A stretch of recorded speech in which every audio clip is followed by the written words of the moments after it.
on va voir ensemble qu'il y a 5 principes ultra importants pour arriver de 0 à 10 000 euros par mois. Quand je dis 10 000, c'est parce que c'est le chiffre symbolique que tout le monde parle, mais ça peut être très bien 8 000 comme 12 000. C'est le même principe. On va voir les différentes phases, les différents principes que vous allez appliquer pour atteindre ces objectifs-là. Comment je l'ai fait? Je l'ai fait moi-même, je l'ai fait plusieurs fois pour différentes prestations de services, pour différents accompagnements, mais je l'ai aussi fait avec les clients, pour différents types de clients, que ce soit du community management, ou à la photographie, à l'accompagnement, pour la santé, à l'accompagnement, pour le coaching de vie ou autre. Maintenant, comment j'ai fait ça et par quel principe on est passé, c'est exactement ce qu'on va voir là. Le premier principe qu'on va voir, c'est comprendre le jeu. Vous devez commencer par comprendre dans quel jeu vous allez jouer. Pour ça, vous devez identifier une cible. Une cible, c'est quoi? C'est quelqu'un qui a des douleurs, mais aussi et surtout des rêves. Et pour aller de ces douleurs à ces rêves-là, elle est prête à mettre de l'argent. Okay? Ça peut être des douleurs en termes d'argent, ça peut être des douleurs en termes de santé, ça peut être des douleurs en termes de relations. Okay? Si on est dans du B2B, ça va être de l'argent et ça va être du temps. Okay? Ça, c'est plus du B2B. Et si on est sur du B2C, donc business to consommateur, ça va être argent, santé, relations. Et ces personnes-là ne savent pas arriver à leurs rêves. Elles ne savent pas comment faire et pourtant, elles aimeraient beaucoup. Elles ne peuvent plus supporter leur douleur et elles ne veulent qu'une chose, c'est atteindre leurs rêves. Et leurs rêves, c'est quelque chose de très très précis. Et ça, la majorité ont du mal à le comprendre. Leurs rêves, ils sont souvent chiffrés. Leurs rêves, ils sont souvent émotionnels. Okay, c'est-à-dire qu'ils savent l'émotion qu'ils veulent ressentir quand ils arrivent à leurs rêves. Leurs rêves, ils sont souvent précis. Et tant que vous n'avez pas compris quelle est la précision de leurs rêves, les chiffres qu'ils veulent atteindre, les émotions qu'ils veulent ressentir, vous n'avez pas compris le jeu dans lequel vous jouez et vous ne pouvez pas jouer à ce jeu-là. C'est ce qui permet du coup de créer ce qu'on appelle forcément l'offre. Okay, c'est la solution entre les douleurs et les rêves. Dans votre communication, dans votre offre, dans votre promesse, vous ne devez parler uniquement de douleur et de rêve. C'est les seules choses que vous devez comprendre pour l'étape 1. Okay, et pour ça, le seul moyen, c'est d'aller demander. D'aller demander à vos prospects, d'aller demander à vos concurrents, d'aller demander à votre cible et de la comprendre la mieux possible. On voudra savoir du coup leurs douleurs, leurs rêves, je vais mettre un reste parce qu'il y en a plusieurs, mais aussi leurs croyances. Okay, qu'est-ce qu'ils croient et qu'est-ce qu'ils devraient croire. Donc, leurs croyances actuelles et ensuite, demandez-vous, ok, qu'est-ce qu'il doit croire pour investir chez moi et pour qu'il se fasse accompagner. Donc du coup, leurs croyances futures à implémenter pour réussir la transformation. Ok, ça c'est l'étape 1, comprendre dans le jeu dans lequel vous jouez. Maintenant, on va passer à l'étape 2. L'étape 2, c'est la partie création de confiance. Ok, donc vous avez les compétences pour aller des douleurs au rêve. Vous avez les compétences. Sauf que ça, il n'y a que vous qui le savez. Et les autres ne le savent pas. Et l'importance de l'étape 2, c'est de montrer aux autres qu'ils peuvent vous faire confiance. Comment on fait ça? Alors, on peut faire ça avec des études de cas, études fictives, ok? C'est-à-dire qu'on fait, on analyse quelque chose. Alors, bien évidemment, on ne ment pas, hein, mais on montre qu'on est capable parce que on fait semblant. On fait un prototype, un échantillon. Donc, je pourrais même marquer échantillon. Ça pourrait être autrement du gratuit.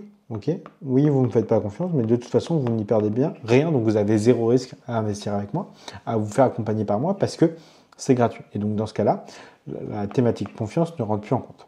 D'accord? Donc, ça, c'est l'étape 2. L'étape 2, c'est la création de la confiance. Quand vous avez la confiance, vous avez du coup un portfolio. Vous avez aussi des études de cas, des vrais. Ok. Vous avez des preuves. Et donc forcément, quand vous avez passé l'étape 2, tout devient beaucoup plus facile. Du coup, on arrive à l'étape 3. L'étape 3, ça va être processiser, process up l'acquisition. Ça, c'est l'étape 3.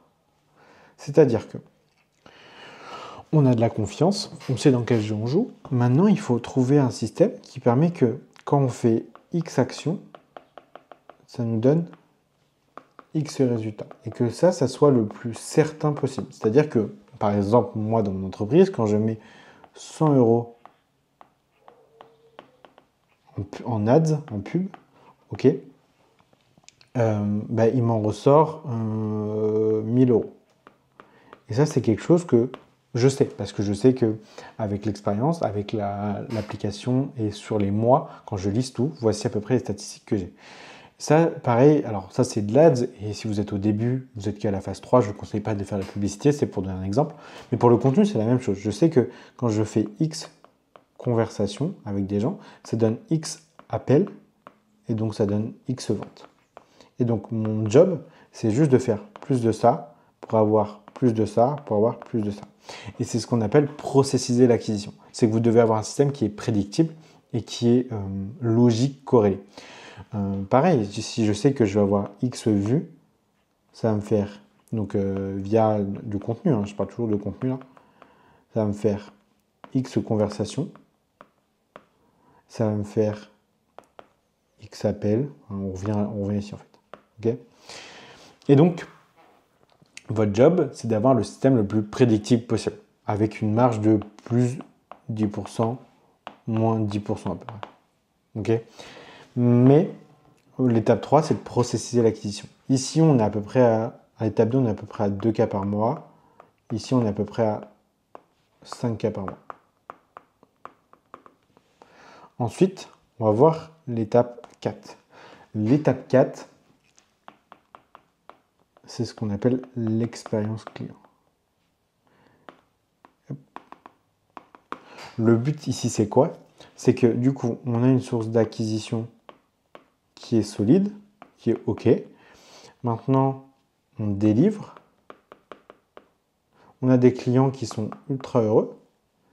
Et ce qu'on veut, nous, c'est du coup des témoignages. Mais en plus, ce qu'on va vouloir, c'est aussi de la recommandation. OK? Et donc, ce qui va venir nourrir notre acquisition. Et donc, augmenter votre chiffre d'affaires et votre acquisition. Pour l'étape 4 de l'expérience client, c'est pas compliqué. Demandez-vous comment réduire le risque. Réduire le risque pour votre client. Augmenter les résultats. Et surtout, surdélivrer. Je vais le mettre au-dessus. Surdélivrer. C'est-à-dire que moi, et même dans l'accompagnement là, quand vous achetez l'accompagnement et que vous rentrez dans l'accompagnement, où il y a toujours un effet waouh de je m'attendais pas à tout ça. Okay, et en freelance, c'est pareil. C'est-à-dire que je vends A et B et je donne A, B, C. Okay, essayez tout le temps de surdélivrer. Surdélivrer, ça va être quoi? Ça va être des bonus. Ça va être, je sais pas moi, des cadeaux, des trucs en plus, quoi. Le but, c'est que le client s'attend à recevoir A plus B et en fait, il reçoit A plus B plus C. Et si vous avez réduit le risque, augmenté les résultats, et on peut aussi mettre augmenter la vitesse de résultat, alors votre expérience client va vous ramener des recommandations et donc un nouveau système d'acquisition en place. Le dernier point, qui est le plus important, 5, c'est passer de temps à valeur. Ça veut dire quoi? C'est qu'avant, vous vendez votre temps.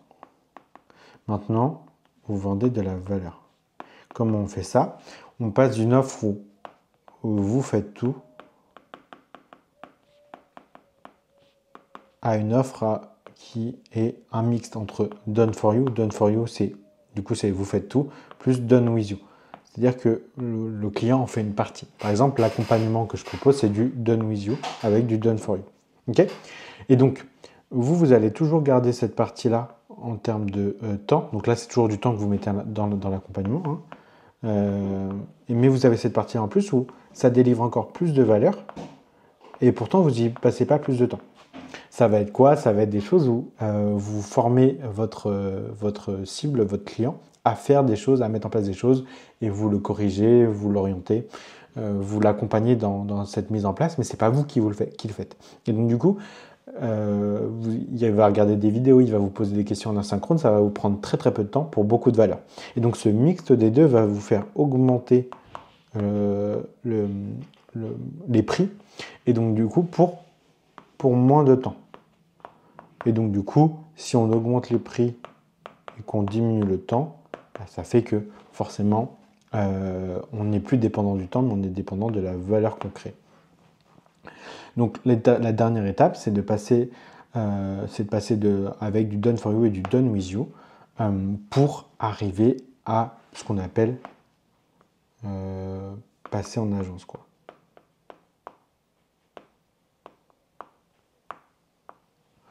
Ok.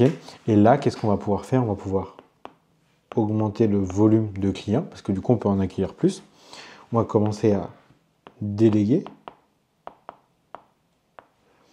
Et on va pouvoir, du coup, décorréler le temps de l'argent. Et donc gagner plus d'argent. Sans réduire la qualité pour nos clients, hein, bien évidemment. C'est toujours le plus important. Et donc là, on arrive à l'étape 5. Et c'est là où on arrive au 10K et plus. Ok. Voilà, là on a fait les différentes phases qui vous permettent du coup d'y arriver. Donc je vous rappelle, on reprend à la base. Première phase, comprendre le jeu dans lequel vous jouez. Donc en fait c'est comprendre votre cible. Hein. Deuxième phase, c'est créer de la confiance pour que les gens se disent waouh, elle a déjà fait avec. Enfin, oui, il est capable de faire ses résultats, de m'emmener à mon rêve parce qu'il a déjà fait plein de fois, il a des preuves, il a des études de cas.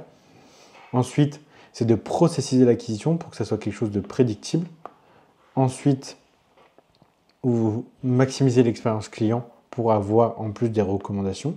Et dernière phase, vous décorrélez le temps de la valeur que vous pouvez créer grâce au Done with you et Done for you. Et du coup, vous allez arriver à ces sommes-là assez rapidement, assez facilement. Maintenant, il n'y a plus qu'à.